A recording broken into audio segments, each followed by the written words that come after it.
सीकर जिले में हो रहे 7 नगर पालिकाओं में चुनाव को लेकर सियासी पारा पूरे परवान पर है। राजनीतिक दल अपना अपना बोर्ड बनाने के लिए कड़ी मेहनत कर रहे हैं। बीजेपी और कांग्रेस दोनों में ही बोर्ड बनाने को लेकर जंग छिड़ी है।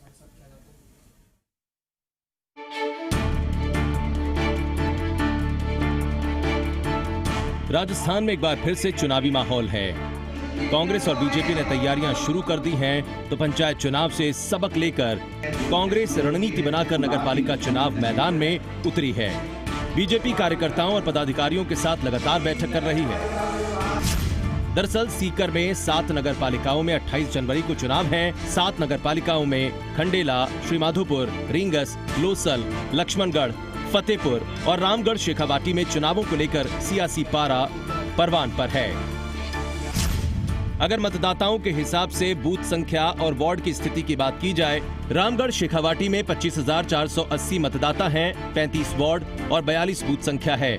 फतेहपुर में 69,515 मतदाता हैं, 55 वार्ड हैं, 117 बूथ संख्या है।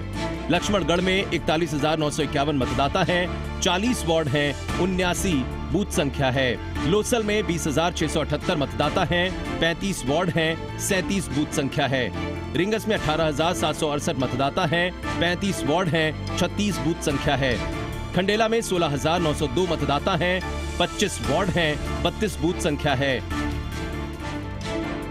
पंचायत चुनाव में जहां कांग्रेस का प्रदर्शन बेहतर नहीं था, इससे सबक लेकर कांग्रेस पूरी तरीके से कमर कस चुकी है। स्थानीय विधायकों को नगरपालिका में बोर्ड बनाने का जिम्मा सौंपा गया है। कांग्रेस जिला अध्यक्ष PS जाट कहते हैं कि 7 नगरपालिकाओं में सरकार की योजनाओं का अच्छा लाभ मिला है। कांग्रेस बोर्ड बनाने में सफल होगी। तो कांग्रेस प्रदेश अध्यक्ष गोविंद सिंह डोटासरा का ये गृह जिला भी है। ऐसे में डोटासरा भी इन चुनाव में अच्छे प्रदर्शन के लिए कार्यकर्ताओं और पदाधिकारियों की बैठक ले चुके हैं। अभी इसी महीने में सीकर जिले की 7 नगर पालिकाओं के चुनाव हैं। इसमें हमारी रणनीति ये रहेगी कि 7 में हम जीतें और अपना बोर्ड बनाएं। इसके लिए हम सभी हमारे वरिष्ठ पदाधिकारी और कार्यकर्ताओं की मीटिंग बुलाएंगे। उसमें सभी हमारे विधायक मौजूद रहेंगे और हम जिताऊ उम्मीदवार को टिकट देंगे, जिससे कि हम सारी की सारी नगर पालिकाओं में हमारा बोर्ड बना सकें। बीजेपी अपने परंपरागत तरीके से कार्यकर्ताओं और पदाधिकारियों की बैठकें कर मंथन कर रणनीति बना रही है। बीजेपी जिताऊ कैंडिडेट्स को मैदान में उतारने की कवायद कर रही है, ताकि 7 नगरपालिकाओं में जीत हासिल कर अपना बोर्ड बनाया जा सके। सीकर सांसद सुमेधानंद सरस्वती और सीकर के बीजेपी जिला प्रभारी दिनेश धाबाई 7 जगहों पर कार्यकर्ताओं के साथ बैठक कर चुके हैं। क्योंकि राजस्थान की जनता कांग्रेस से तंग आ चुकी है। बिजली है, पानी है और जितने भी साधन हैं, वो भार उनके ऊपर इतना पड़ा हुआ है कि आप सोच नहीं सकते। लोग दुखी हैं, परेशान हैं और उसका जवाब लोग देंगे इन चुनाव के अंदर। फिलहाल दोनों दलों को बागियों का भी डर सता रहा है, लेकिन कांग्रेस और बीजेपी अपना अपना बोर्ड बनाने के लिए कड़ी मेहनत कर रहे हैं। ऐसे में देखना होगा कि 28 जनवरी को चुनाव में जनता किसे सिकंदर बनाती है। अशोक सिंह शेखावत, जी मीडिया, सीकर।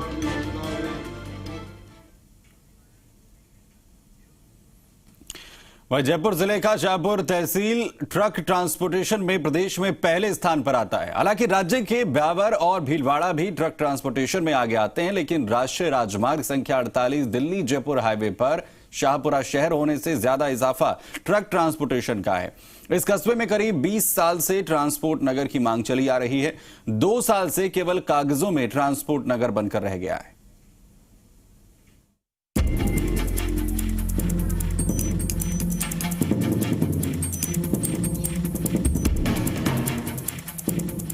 सरकारी घोषणाओं और उनको अमली जमा पहनाने तक का सफर कहने को तो मामूली होता है, लेकिन हकीकत पर जब इसकी पड़ताल की जाए तो ये दूर की कौड़ी साबित होती है।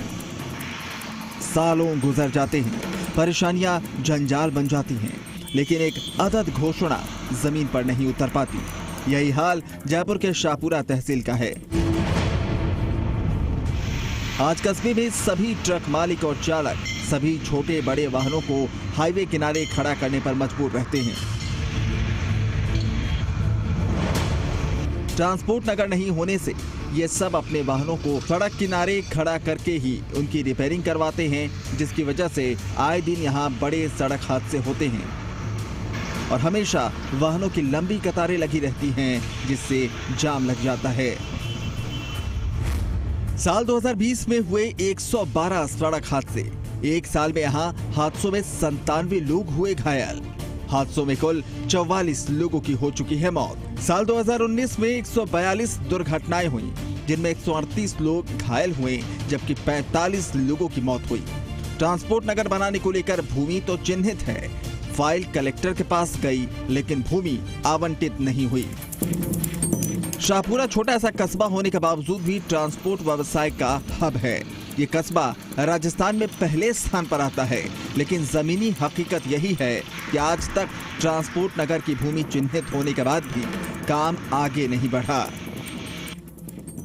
आज 20 साल बाद 30 साल बाद चलो एक हमें ट्रांसपोर्ट नगर मिला है, वो भी कस्बे से कम भी 10 किलोमीटर दूर ट्रांसपोर्ट नगर मिल गया, लेकिन आज तक उसके प्रति न तो कोई ज़मीनी हकीकत यह है कि न तो कोई संज्ञान लिया गया है और न ही किसी तरह का अभी तक उसमें नवीनीकरण हुआ है, न ही कोई काम चालू हुआ है। शाहपुरा पुलिस के अधिकारियों ने पिछले 2 साल का ब्यौरा बताया है। यातायात प्रभारी ताराचंद ने बताया कि सख्त आदेश के बाद भी हाईवे पर ट्रक बेतरतीब खड़े रहते हैं। उनका सख्ती से पालन करते हुए नो पार्किंग का चालान बनाया जा रहा है। अगस्त से लेकर अब तक 1051 वाहनों का नो पार्किंग का चालान किया गया है, जबकि अब तक 2553 गाड़ियों का स्पीड का चालान किया गया है। वर्ष 2019 और 2020 की तुलना करें तो पिछले एक साल में लगभग 25% सड़क हादसों में कमी आई है। उनको स्पीड के बारे में बताते हैं। नो पार्क में जो खड़ा तो हम उनको आराम समझाते हैं कि आप सर्विस रोड पे खड़े हो, यहाँ इस रोड पे आप NH पे खड़े रहोगे, इससे पीछे से कोई गाड़ी आके ठुकती है, एक्सीडेंट होता है, जिससे जान माल का ज़्यादा खतरा रहता है। तो उनको समझा इस करके हम सर्विस रोड पे खड़ी कराने की कोशिश करते हैं। लगभग 1800 से 2000 के बीच में चालान कर देते हैं एक गाड़ी शाहपुरा की। स्थानीय जनप्रतिनिधियों का कहना है कि शाहपुरा ट्रांसपोर्ट व्यवसाय में सबसे बड़ा हब है। राजस्थान में सबसे ज्यादा ट्रक शाहपुरा में हैं। इसके बावजूद शाहपुरा में ट्रांसपोर्ट नगर का अभाव है। ऐसे में ट्रक मालिक अपने ट्रकों को राजमार्ग पर खड़ा करने पर मजबूर हैं। ऐसे में सरकार को गंभीरता समझनी चाहिए। ट्रक वालों के ऊपर दुनिया भर के टैक्स लगा देती हैं, कभी कौन सा टैक्स, कभी टोल टैक्स, कभी फलाना टैक्स। तो यार आप अगर गवर्नमेंट टैक्स ले रही है तो उनको सुविधा भी दो ना आप। मैंने सुना है कि ट्रांसपोर्ट नगर यहाँ सैंक्शन हुआ है कहीं शाहपुरा से 10-12 किलोमीटर साइड में, और वहाँ जो ट्रक वाले जाना नहीं चाहते, तो क्यों ना कहीं आसपास में अगर दूसरी जगह है तो इनके लिए ऐसी व्यवस्थाएं की जाएं कि ट्रांसपोर्ट नगर यहीं स्थापित हो जाए। साल दर साल बीत गए, लेकिन ट्रक मालिकों और चालकों को शाहपुरा में ट्रक खड़ी करने की जगह नसीब नहीं हुई। नेताजी सालों से वादों की झड़ी लगाते आ रहे हैं, लेकिन किसी सरकार या किसी सियासतदान ने एक भी वादा पूरा नहीं किया। ऐसे में अगर वादे यूं ही अधूरे रह जाते हैं तो कम से कम कोई वैकल्पिक व्यवस्था जरूर की जानी चाहिए, वरना बदहाली और मौत का ये खेल यूं ही चलता रहेगा। जब तक जो ट्रांसपोर्ट नगर नहीं बनेगा तब तक पुलिस को और प्रशासन को इनकी कोई ना कोई वैकल्पिक व्यवस्था करनी पड़ेगी, जिससे आम लोगों को और वाहन चालकों को कहीं ना कहीं राहत मिल पाएगी। अमित यादव, जी मीडिया, शाहपुरा। एक छोटे से ब्रेक के लिए यहां पर रुक रहे हैं, फौरन लौटते हैं।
ब्रेक के बाद स्वागत है। राजस्थान के प्रतापगढ़ में मोहब्बत, अमन और भाईचारे की एक ऐसी तस्वीर देखने को मिली जिससे प्रतापगढ़ की फिजा महक उठी।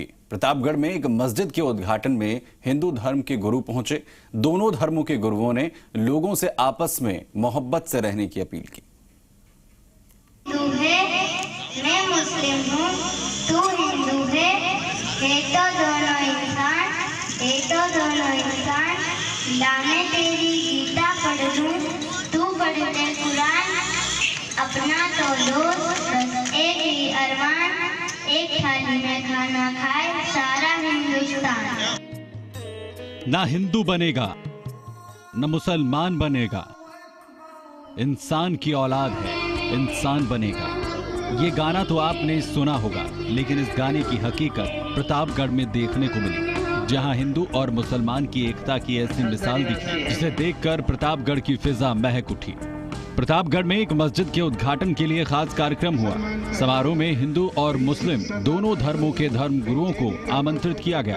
एक ही मंच पर दोनों धर्मों के धर्म गुरु मौजूद रहे। सभी ने अपने अपने धर्म के बारे में लोगों को बताया और भारत माता की जय की जय जयकार की। हिंदू मुस्लिम एकता को लेकर कभी कविता तो कभी गीत के जरिए लोगों में नई ऊर्जा भरी।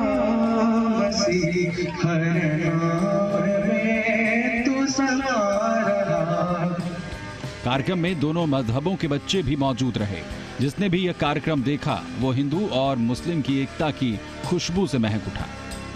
बहुत बहुत शुक्रिया कि उन्होंने अपना कीमती वक्त यहाँ देकर पूरी हमारे हिंदुस्तान में एक अच्छा पैगाम पहुँचाने की कोशिश की है। जो अभी वर्तमान में माहौल चल रहा है, एक दूसरे लोगों को भिड़ाने की जो बात चल रही है, उसको मैसेज देते हुए कि आज हिंदू मुस्लिम सिख ईसाई हम सब एक हैं और एक रहेंगे।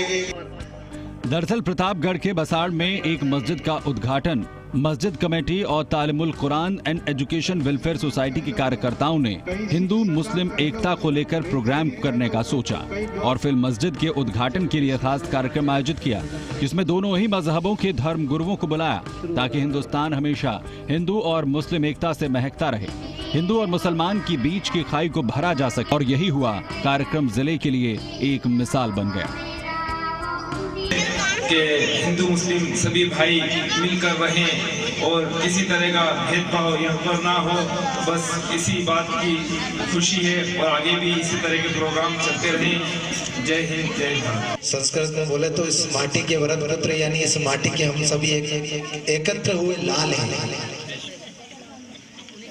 हम सभी इस मानवता के धर्म को समझे और एकजुटता को समझे और इस भारत को पुनः विश्व गुरु स्थापित करें, यही हम सभी की अभिलाषा है और आकांक्षा है। दोनों ही मजहबों के धर्म गुरुओं ने लोगों से मेलजोल से रहने की अपील की। कहा दोनों मजहब के लोग आपस में प्यार और मोहब्बत से रहें। यही दोनों धर्म गुरु कहते हैं। धर्म में नफरत की कोई जगह नहीं। हमारा देश कौमी एकता का देश है, जहां विभिन्न धर्मों के लोग रहते हैं और यही हमारे मुल्क हिंदुस्तान की खूबसूरती है।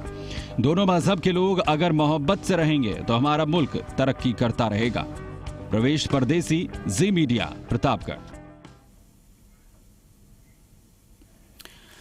अब से सिर्फ 19 घंटे बाद दुनिया का सबसे बड़ा टीकाकरण अभियान शुरू होने वाला है। कल सुबह देश में कोरोना वैक्सीन लगाने के मिशन की शुरुआत हो जाएगी। 30 जनवरी 2020 को भारत में कोरोना का पहला मामला सामने आया था और उसके बाद देश में इस वायरस ने अपना जाल किस तरीके से फैलाया ये हर कोई जानता है। आज देश में एक नहीं दो वैक्सीन बनकर तैयार हैं और कल से टीका क्रांति का शुभारंभ हो जाएगा। पहले दौर में 3 करोड़ हेल्थ वर्कर्स और फ्रंटलाइन वर्कर्स को टीका दिया जाएगा।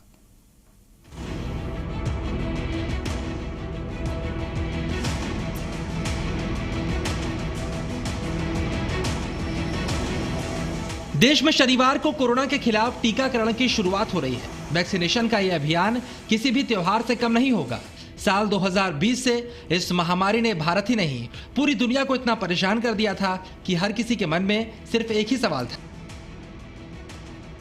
आखिर इस वायरस को हराने के लिए वो कारगर वैक्सीन कब तैयार होगी। देश में वैक्सीन की तैयारी पर खुद प्रधानमंत्री मोदी लगातार समीक्षा कर रहे थे और वक्त वक्त पर इसके बारे में लोगों को जानकारी मिल रही थी। दिन रात की मेहनत और महीनों संघर्ष करने के बाद दुनिया भर के अलग अलग देशों में कोरोना वैक्सीन बनकर तैयार हो गई है। लेकिन जहां कई देशों में अभी तक सिर्फ एक वैक्सीन पर मुहर लगी थी, वहीं भारत ऐसा देश रहा जहां एक नहीं बल्कि 2 वैक्सीन बनकर तैयार हो गई। 16 जनवरी से हम दुनिया का सबसे बड़ा टीकाकरण अभियान शुरू कर रहे हैं। ये हम सभी के लिए गौरव की बात है कि जिन 2 वैक्सीन को इमरजेंसी यूज ऑथराइजेशन दिया गया है, वो दोनों ही मेड इन इंडिया है। इतना ही नहीं, 4 और वैक्सीन प्रोग्रेस में है। हालांकि स्वास्थ्य मामलों के कई जानकारों ने शुरुआत में ही इस बात पर जोर दिया कि भारत में वैक्सीन के आने से ज्यादा चुनौती इसके वितरण की होगी, क्योंकि देश की जनसंख्या के साथ साथ वैक्सीन को अलग अलग हिस्सों तक पहुंचाना बेहद मुश्किल भरा काम होगा। लेकिन इन सारी चुनौतियों को पार कर भारत ने वैक्सीनेशन को हरी झंडी दे दी। साथ ही वैक्सीन के वितरण का काम पूरा होने के साथ साथ अब शनिवार को देश में टीकाकरण भी शुरू हो जाएगा। इस वैक्सीनेशन कार्यक्रम की प्रक्रिया में सबसे पहले फ्रंट लाइन वर्कर्स को वैक्सीन दी जाएगी।